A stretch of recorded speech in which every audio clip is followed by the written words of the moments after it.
When you look into their eyes, you know somebody is home. They're an animal that possesses great spiritual power, not to be meddled with. Dawn is the senior trainer here at Shamu Stadium.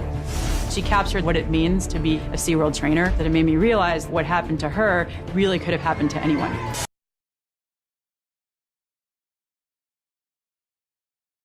My name is Beth King, and I'm working with Ibrahim Abed, and our social change issue is People for the Ethical Treatment of Animals, PETA, versus SeaWorld. People for the Ethical Treatment of Animals started in Norfolk, Virginia in 1980 with the goal to defend animals in laboratories, food industry, clothing, and entertainment. They do this through public education, cruelty investigations, research, animal rescue, legislation, events, celebrity involvement, and protest campaigns. They just want humans to leave animals alone. This way, both human and animals do not cause harm to one another, which is very important in this topic. SeaWorld opened in 1964. It has parks across the world and began as a spin-off of Busch Gardens, which was an amusement park and bird sanctuary. Its founder held the goal of being the largest marine park in the world.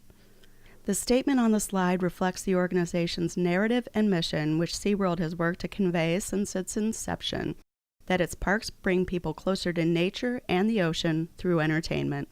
PETA wants to end the use of all animals as entertainment. In order for these animals to get fed, they must do tricks over and over again and are expected to perform in front of hundreds of people day in and day out. They want to end their breeding program that forces mothers and female animals to get pregnant, and often through their own children. Finally, they want to release all the animals into sea sanctuaries. They just really want SeaWorld to disappear. PETA has long demanded animals not be used for entertainment, calling amusement parks abusement parks. It began targeting SeaWorld in 2011 following the death of trainer Dawn Branchow in 2010. After her death, there were investigations and fines by OSHA after a decade of issues experienced by the park. Gabriella Cowperwaith's documentary Blackfish was released by CNN Films in 2013. The film examined the practices of SeaWorld and showed how SeaWorld tortures their animals to perform for food, keeps them in small cement pens, which leads to behavior problems, and forces them to breed.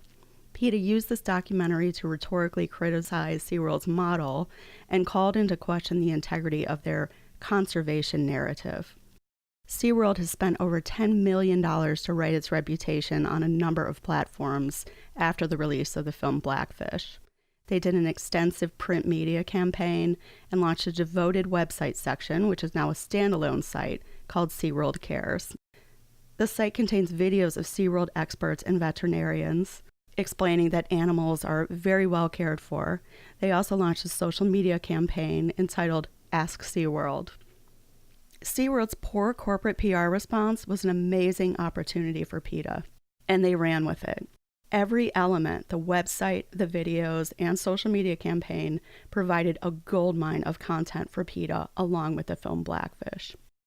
In response to the SeaWorld Cares website, PETA launched SeaWorld of Hurt. The Ask SeaWorld social media campaign was an incredible fail. Launched in March of 2013, this opened SeaWorld's doors for public questions, which were blasted by activists such as, "Are your tanks filled with orca tears?" An estimated 70% of posts came from activists. This hashtag is still active. If you visit it today, you can see pictures of whales with lost teeth, with dorsal fins that are infected, and the public asking specifically what happened to animals by their names who have disappeared from SeaWorld shows. The main strategy they use is known as rhetorical fracturing, which is a strategy that employs digital media in a quick-draw fashion that attacks a corporate's narrative which challenges their credibility. This allows PETA to be creative and to use humor to criticize SeaWorld and for stakeholders to distrust SeaWorld. The tactic of remediation is when media is taken from one form and used in another. It takes the independence of the original media and can disrupt the balance of what is intended.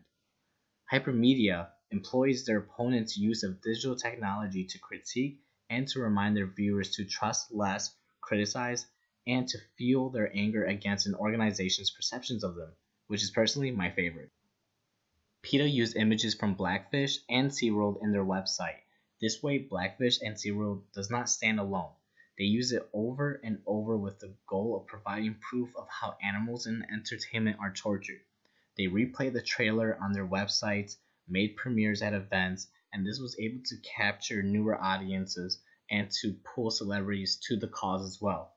So instead of us seeing that typical image of SeaWorld, we rethink about that image and can now say this poor animal was stolen from their mother, forced to live in a bathtub, collapsed dorsal fin, decaying teeth and scars. The best way to describe hypermedia is to actually show you some examples. So the first video that we're going to show you is from SeaWorld. And the second video is going to be Peta's response to that, employing hypermedia. There's some facts about SeaWorld we'd like you to know. We don't collect killer whales from the wild and haven't for 35 years. With the highest standard of animal care in the world, our whales are healthy. They're thriving. It wouldn't work here if they weren't. And government research shows they live just as long as whales in the wild. Caring for these whales, we have a great responsibility to get that right. And we take it very seriously because we love them. And we know you love them too. Alright, that was the first video. Now let me show you the next one. There's some facts about SeaWorld we'd like you to know. We used to steal orca babies from the wild, but now we masturbate them and breed mother orcas with their sons. Swimming in endless circles, attacking each other, and ramming their heads into concrete walls. Our whales are going insane. They're not doing well, and in fact, more than 30 have died. Our business is failing. But if you come to our parks, we'll tell you a bunch of lies. Why do we lie? Because if we told you the truth, you wouldn't come. And we think you're stupid. Really f***ing stupid. The main takeaways from the campaign demonstrates how the quick use of digital technology allows social campaigns to challenge the narratives of an organization. Back then, people would have to wait to go see if the claims are true or not, and by that time, it may be too late, not significant, and not impactful. With the use of a documentary, the visual medium and Peta's use of it brings more people to the awareness that SeaWorld is violating the rights of animals and making their consumers look like idiots. Rhetorical factoring challenges and punctures the credibility of a corporate's narrative.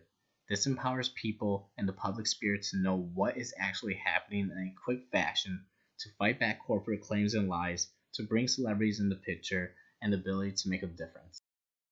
Thank you for watching. You could pause at any moment to look at the impacts and achievements